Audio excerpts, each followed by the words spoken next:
So good morning, good afternoon, evening, wherever you are. This is another episode of My Two Cents podcast. And this week, the podcast is co-hosted between myself, Rahim, Gulamali, and Sundaraj. Sundaraj, maybe a short introduction of yourself, who you are, what you do, to get the people informed on who's actually talking today. Hi everybody. My name is Sundaraj. Friends call me Raj for short. It's easier. I'm based out of Singapore. I'm Singaporean. I've been in Singapore all my life. Well, I grew up in Singapore, fifth generation. So my area of expertise for the past 30, almost 40 years has been in supply chain. I started off with military supply chain, with military logistics, and then went on to food and perishable logistics. And I managed the supply chain and logistics for this part of the world on behalf of McDonald's for many, many years. And then I kind of like retired from the corporate life, and I'm now an independent consultant for the past 5 years. My biggest area of expertise is in food logistics, cold chain management, and really building supply chain strategies for companies to help them cope with even pre-COVID days and now post-COVID days. But the situation has changed so much. It's a moving target, if you want to call it. So that kind of in a gist is my background. Over to you. Nice, nice. So as you guys heard, he's a real expert in this area. I'm a lesser expert, so I'm going to be learning a lot today. We talked a few weeks ago, and one thing is clear, that COVID has hit every segment of businesses worldwide. This is a massive pandemic, and I don't want to really be talking about the pandemic today, but it is a trigger to the topic we're going to talk about. And the main topic we wanted to touch is how what the importance is of customer behavior in respect to the supply chain, and what actually has been changing in the past year. But what do we probably maybe expect to be happening in the years coming?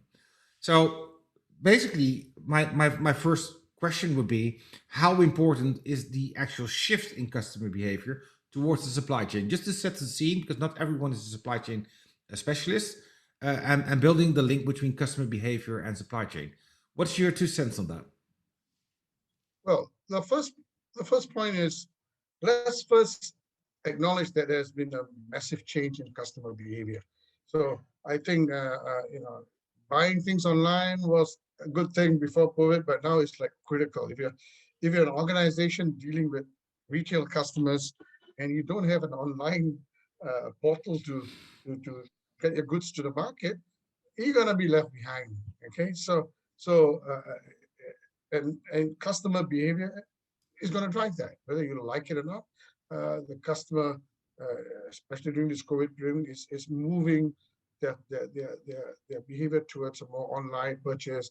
And even if they go to a retail shop, it's more for maybe a little bit of therapy, but really it's like more go in, get what you need, and get out. So, and that's been the trend.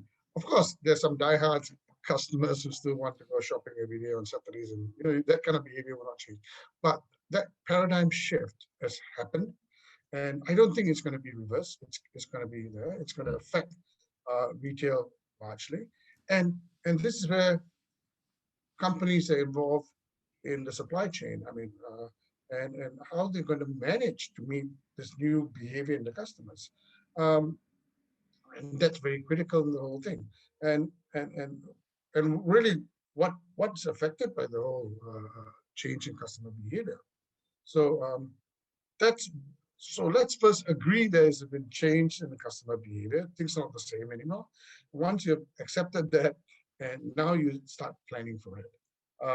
So that was just to make sure that we all agree. If you don't agree there's been change in customer behavior, then there's no point listening to anything else I'm No, going to but say. I think it's a general thing. We have seen that in all the analytics we have been receiving in the past Absolutely. months from all the top consulting companies who do their surveys amongst executives. The customer behavior has changed drastically. Organizations which are in e-commerce are booming like hell. They're tripling, Yes. tenfolding, whatever, doing that with their revenues. The transport and logistics market has also drastically changed. The volume of delivery people I see in the street here, and I live in Spain, by the way, for the people who don't know that, near Barcelona. The change and the shift in the volume of people you see coming by delivering goods to people who bought them online. I remember in the past you could see a delivery truck once a day, dropping off all the stuff. Now you see them based on the time you want to have it. You can schedule the time, you can schedule the location. All those things have been evolving in the past year, and probably they were kickstarted before the COVID. But I think the COVID has elevated that perspective extra. The challenge, I think, for organizations, and I think you can answer that better than me. You mentioned the example that you worked for years for organizations like a McDonald's. Well, McDonald's for me is just I go to the drive-in, I get my hamburger, etc. But also for them, a lot of things have changed, not only in the volumes, but moreover in how they should be thinking of distributing their products and solutions into market. So I think different organizations need to shift. What are things or elements organizations really need to look at when shifting their strategy from let's say a retailer perspective? You go to the store towards different methodologies and what happens behind that, because a lot of people, and probably people who are listening here, only see the front. So they only see the fact that they go to the store, or they see the front end of a web shop or whatever technology. But behind that, there's a lot of things happening. I think it would be interesting to have a chat around that. What are those changes and how can you adapt? How can you be more agile? What's your thought about that? Good, good. So let's kind of like look at two distinct areas. One will be on the perishable side of the supply chain, where you're talking about food and everything, those things that you need to have. No, there's no sustenance. And then you have the non-perishables. I mean, everything from toys to computer hardware, software, whatever you need. Mm-hmm. So how you would handle both will be slightly different. Obviously, perishables being perishables, one of the key thing is you want to get it from farm to the table. When I mean table, I mean the table in the house, the kitchen table or dining table, as fast as possible to maintain the integrity of the product, and so that you get the freshest stuff possible. And there's another thing that you must also understand, that holding of inventory in the pipeline has become a lot more complicated since COVID is. Let me explain what I mean by that. Pre-COVID, movement of goods was pretty fluid. Okay, that's manufactured goods. A lot. China is basically the main factory of the world, but when it comes to raw materials, China doesn't have all the raw materials domestically. They're still going to get raw materials in to get the finished products out. Same with many other manufacturing-based countries, and you have to get two-way stuff coming in. So the international movement of goods is very critical. So what has COVID done is everybody took a step back. Governments took a step back.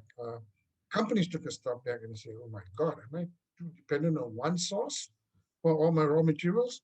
That's the first question you could ask yourself. Where are you getting your stuff from? Am I getting from there because it's the cheapest? And there's a good reason to get it from there, because it's a good product. It is the cheapest, low cost, because you want to keep your factors of production as low as possible.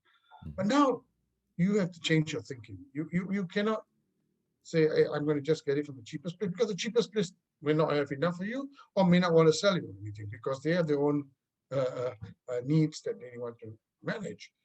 So the persons who are doing the sourcing of raw materials and all that in the supply chain have to now really think more out of the box. I know it's a cliche that's used a lot, but what I'm trying to say is you cannot use the same old mentality, the same old traditional way of saying, and I just want to make sure I get the best for the bottom line and in the best price for the bottom line and carry on there. No. Now you have to look from a defensive point of view too. What if I cannot get my production? Well, one of the biggest sins for any person involved in the supply chain is not being able to supply. I mean, when the word says, you say, it's common sense. They should know. No, you'll be amazed. The past 12 months or more, there have been massive supply chain failures.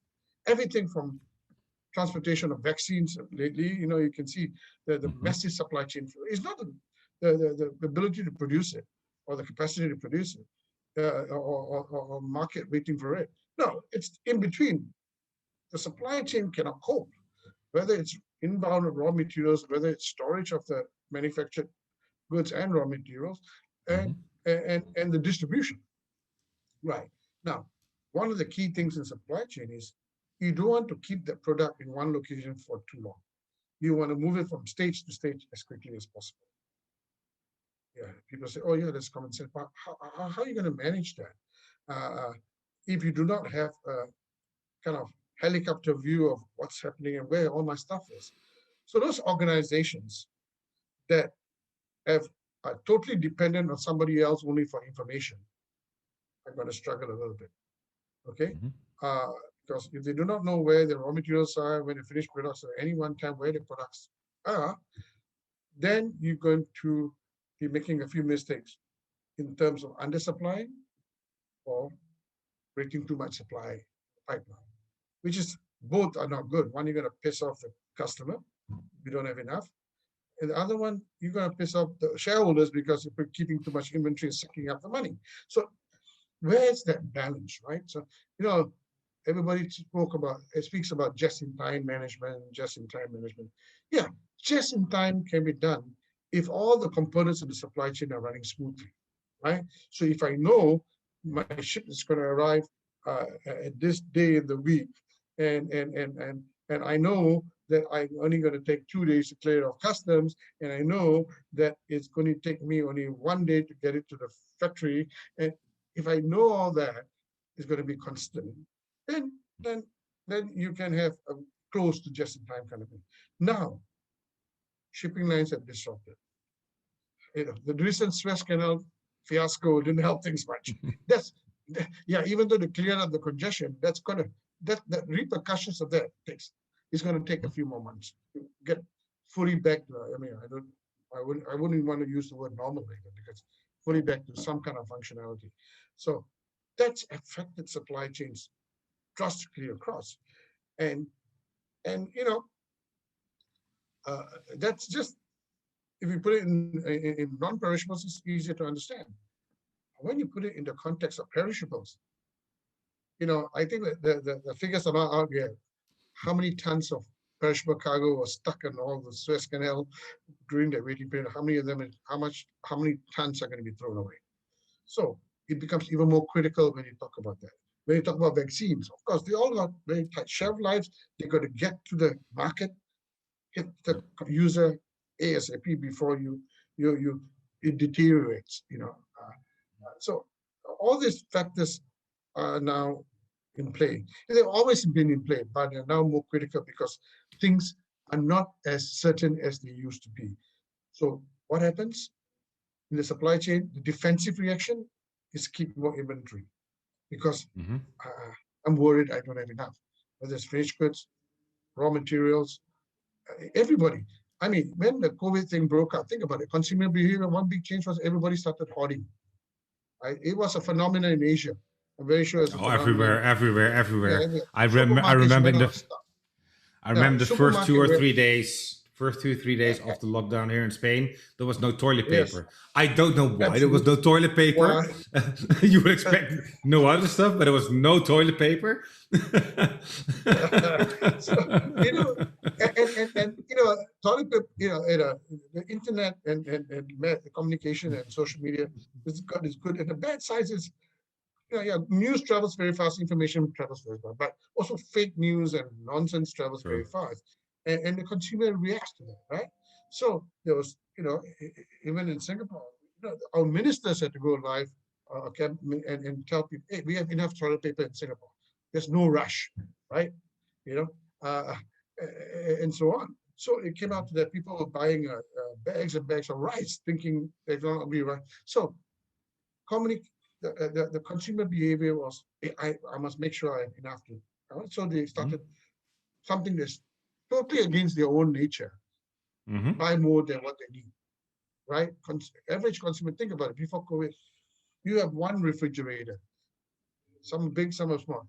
You don't try to stuff your whole refrigerator with stuff so that you don't. No, you buy what you need for your next trip to the supermarket, right?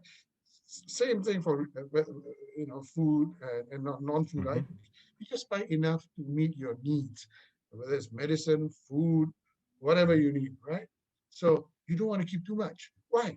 You don't have the space in your home. That's one thing. You don't want to tie up all your money with buying stuff like this. So if the consumer now is turned the other way, that's a big shift in the behavior. So Yeah. that has major repercussions all down the supply chain. So, right. If you look, if you look at organizations within the supply chain, on one end, it's logical because that shift has been happening actually in all segments, in all parts of businesses and organizations. It actually doesn't matter which kind of organizations you are. Things have changed due to home working, due to changes in behavior from the consumer itself. Look at yourself, how you're doing things. But what I'm wondering actually is that we are always talking about being more data driven, and especially in my line of work, transformation change, helping organizations build their niche or even go to market, transform. It's all for us initially looking at the data and the trends which are happening. A lot of organizations have adapted, but that data story was something we already have been working on for years.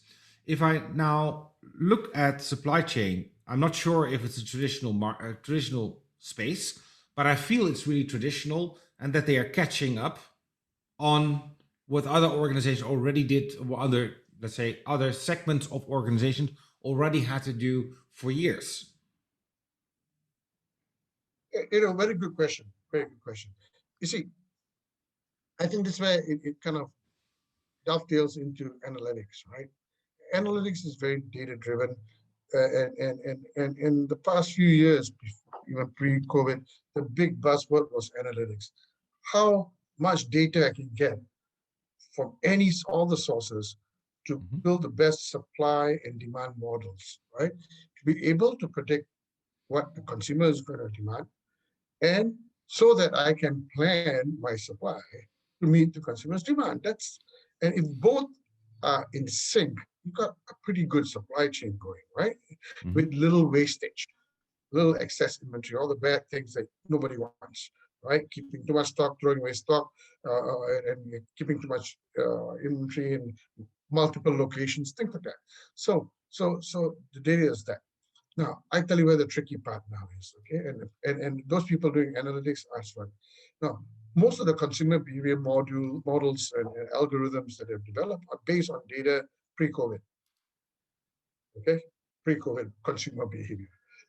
Now, I'm not a data guy, but I can tell you, you got to get a whole lot of data, new data to feed the new models, sure. Because the models, they are changed, the behavior has changed. So now to predict what kind of consumer demand is going to be, you got to relook at the data that you're using. Now, the data pre-COVID is not much use now because it was a different time. Now you have to rethink what kind of final demand and supply plan model you want to have, and then you have to go out and get the data. If you can mine it, is better.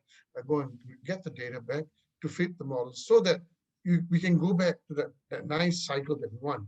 Good demand plan drives good supply plan. Good supply plans drive good manufacturing plans, etc., etc. So the whole supply chain is running like a smooth engine.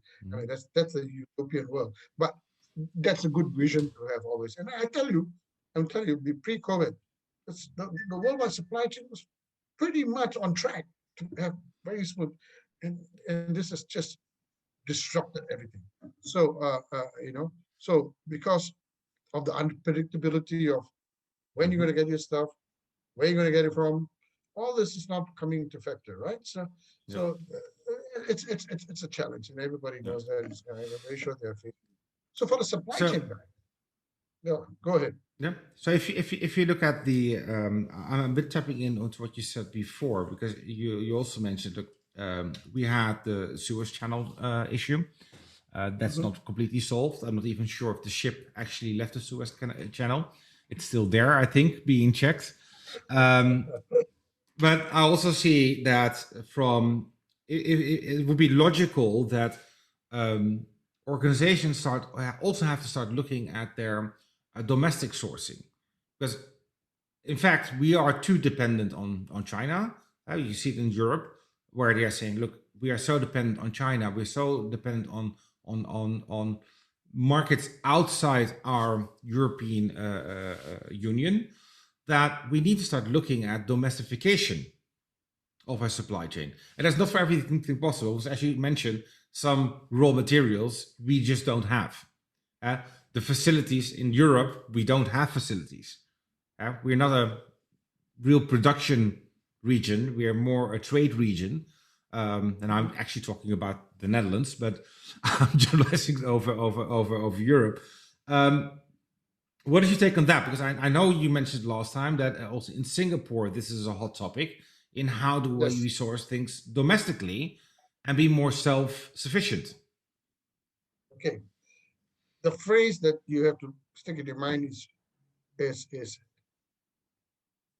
relevance to, especially, let's talk about food. Okay. Before we even talk about television sets and handphones or mobile phones, let's talk about food. So the first thing you need to, because without that, you're going to have chaos in every country. You can't feed the people, you're in trouble, right?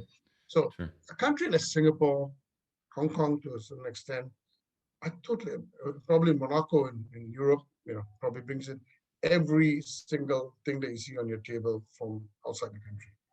Okay, they are totally dependent, almost 90%, 95+% on imported food, right? So that's where those countries that are dependent on food source from somewhere else, they have to look at food defense. And what does food defense? It's like a war footing. Okay, think about it. You're under attack. And this is a virus, but you're under attack from some enemy, some neighborly, not so friendly enemy. I mean, from their neighbor. So what are you going to do? One of the key things you have to sustain a defense. But to sustain a defense, you need food, ammunition, and a plan to sustain your siege, if it's a siege or whatever, a long drawn war.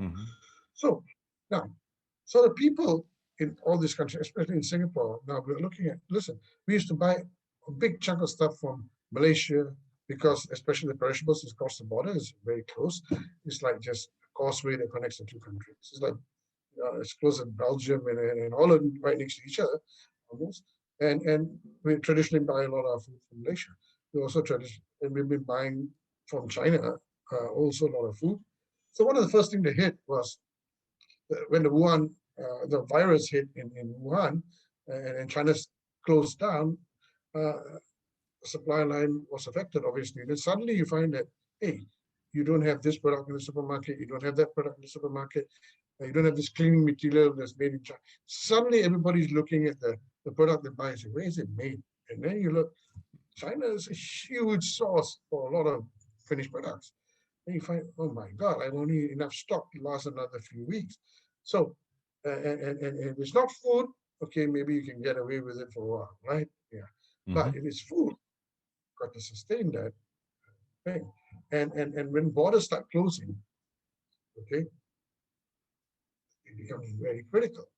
So Singapore has took a step back and said, listen, we have to look at how we can certain key items. Well, we can't grow rice in Singapore. We're a small country. One of in fact, I think it's probably the most densely populated country in the world, or maybe number two next to Monaco. Just a small area with lots of people. We farming. There are farms, surprisingly, in Singapore, but smaller farms doing vegetables and stuff. And we have fish farms in some of our territorial waters. So yeah, it's not big agriculture. Agriculture never been a big thing in Singapore. How are we going to manage that? So looking at urban agriculture, you know, buildings, hydro agriculture, to at least offset some of the need to import everything. So, okay, so previously we had 3 slices of bread. I'm just drawing an analogy. Now you don't get 3 slices of bread. Get used to eating 1 slice of bread, okay? Your body will adjust. So what I'm trying to say is, okay, same as a country, if you're used to consuming so much of one product, you got to look at, hey, listen, if I'm going to be reducing my dependency on some other country, I have to 2 things. One, I make it myself, grow it myself, or reduce my consumption. Right. What are the options are there, right? So you have to look at both sides. So Singapore's taking that approach. They're looking at both sides. How we can first diversify our supply source. Instead of buying 90% from country A, why don't I buy 30% from B and another 10% from C maybe, and so on. So I'm kind of like spread it out, which used to be the case many years ago. So now I think we're going back and re-looking at that, and also have a small percentage where we domestically, in case our borders suddenly get closed again. So at least and also increase the stock of what you call staples. I mean, you know, hey, for people living in Asia, you don't have rice. It's just, it's a big crime, right? If the government cannot give you rice to eat on a daily basis in Asia, total failure. Okay, total failure. So those are what he calls strategic staples, right? Same in Europe. If you don't have wheat, you don't have bread you can put on the table. Man, you can get the best steaks. I don't want this. I mean, hey, basic stuff. You're talking about the staples. You've got to manage it. And it becomes critical if you're not growing it yourself. So you have to buy from different sources, and stockpile certain strategic goods. Sugar would be another one, right? Few things that you need, cooking oil. There's other things that, enough to feed people in a war footing. I mean, I love the war part, eh? yeah. Unfortunately, unfortunately too, my parents and my grandparents went through wars, World War II.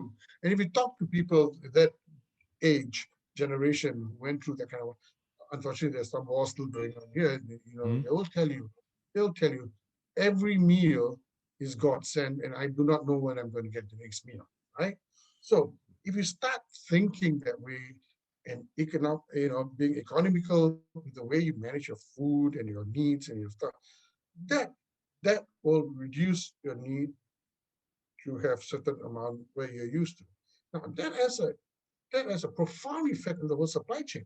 The supply chain was built for excesses. Remember, all these years we built excessive supply chain. This excessive capacity. All the capacity is going to be redundant to some extent. Where they have to start building is that, like you mentioned earlier, e-commerce. Now, where you had 20-foot trucks, 30-foot trucks, 40-foot trucks doing a delivery, now you're not making the big deliveries to big locations. You're doing small to households. So if you're a logistic guy, you look at your truck fleet and say they're all 40-foot trucks, and yeah, they're very economical to send stuff in long distances. But I can't use a 40-foot truck downtown Amsterdam, and so on. So think about how, because you're doing e-commerce, right? Now everybody wants to deliver to your home. So the way you structure your rolling stock, your transportation fleet, that's also going to change. So there's so many profound impacts you have, right?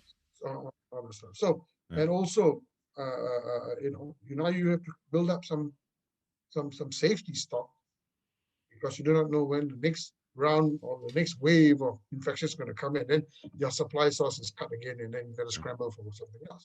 So these are the profound effects we have. Now, of course, the devil is in the details. Every organization has got different supply.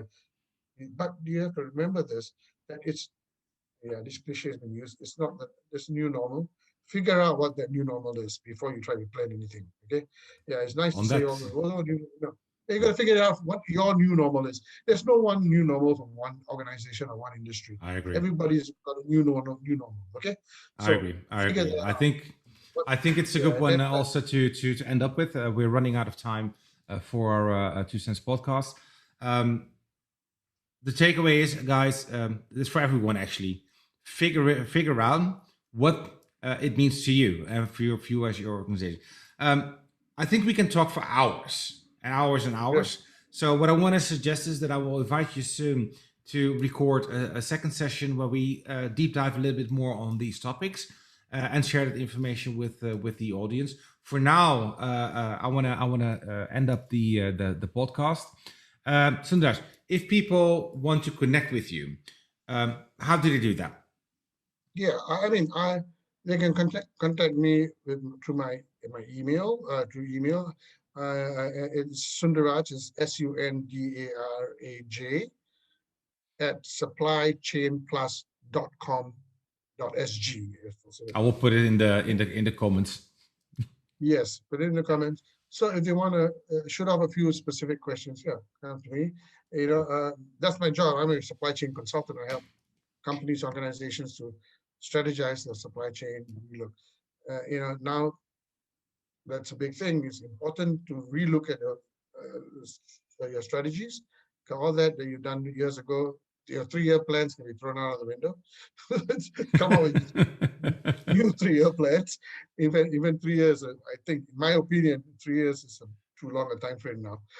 I think start with 1-year plan. Don't be too greedy. I think to end this off, I think you can have 3-year or 5-year ambitions, but planning 3 to 5 years is almost impossible. And I do find that having the right ambitions will help you achieve your whatever you want to achieve. But you cannot plan for 3 to 5 years. On that bombshell, thank you again, Sundaraj. We will be speaking soon in another session of My 2 Cents podcast.